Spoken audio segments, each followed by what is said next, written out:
Bonjour à tous. Je continue à vous partager des extraits du livre du cardinal Ratzinger, Foi, vérité, tolérance.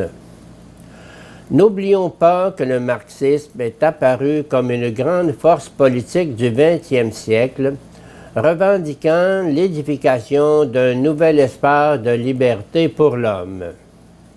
C'est précisément sa promesse de montrer un chemin scientifiquement certain pour conduire à la liberté et créer un monde nouveau qui lui a valu le soutien des esprits les plus audacieux de notre époque. Il est même apparu en définitive comme la force à travers laquelle la théorie chrétienne de la rédemption pouvait enfin être transformée en une pratique réaliste de la libération, comme la force qui permet d'édifier le royaume de Dieu en tant qu'authentique royaume de l'homme. L'effondrement du socialisme réel dans les pays de l'Est n'a pas complètement fait disparaître ce type d'espoir qui, ici ou là, continue à exister et à rechercher de nouvelles formes.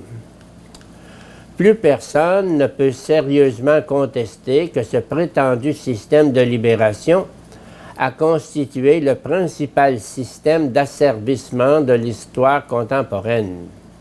L'échelle à laquelle a été pratiquée la destruction de l'homme et du monde a souvent tendance à être pudiquement tue.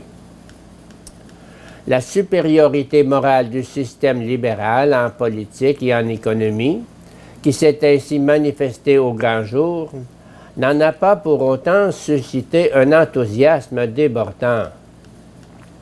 Le nombre est trop important de ceux qui sont exclus des fruits de cette liberté ou qui même n'en disposent pas. Le chômage est redevenu un phénomène de masse. Le sentiment de n'être utile à rien, d'être superflu, ne torture pas moins les êtres que la misère matérielle. L'exploitation sans scrupule se répand. Le crime organisé se sert des opportunités du monde libéral et le spectre de l'absurde hante le monde. Les fondements européens des Lumières sur lesquels repose notre chemin de liberté sont-ils faux ou tout au moins insuffisants? La question « Qu'est-ce que la liberté ?» n'est en définitive pas moins compliquée que la question « Qu'est-ce que la vérité ?» La liberté, son histoire moderne et sa nature. Luther, dans son écrit polémique de la liberté du chrétien, insistait sur ce point. L'appel de la liberté lui valut son audience et déclencha un effet boule de neige. À partir du texte d'un moine, un mouvement de masse bouleversa de fond en comble le monde médiéval. Opposée à l'autorité ecclésiastique, cette liberté touchait au plus intime de l'homme. Ce qui le sauve, ce n'est plus sa conformité à l'ordre religieux établi, mais sa foi personnelle au Christ. Toute l'organisation de l'Église médiévale s'en trouva d'un seul coup dévalorisée et apparut comme une effarante atteinte à cette liberté. Les préceptes censés soutenir la vie et garantir le salut ne semblèrent plus que poids mort. Ils n'obligeaient plus car ils n'avaient plus de sens.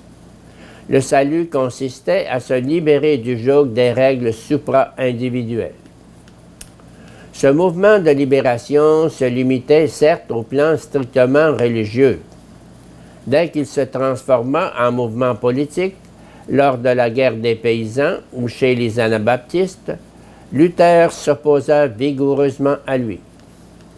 L'apparition de l'État et des églises régionales conduisit au contraire à un renforcement et à un durcissement de l'autorité profane.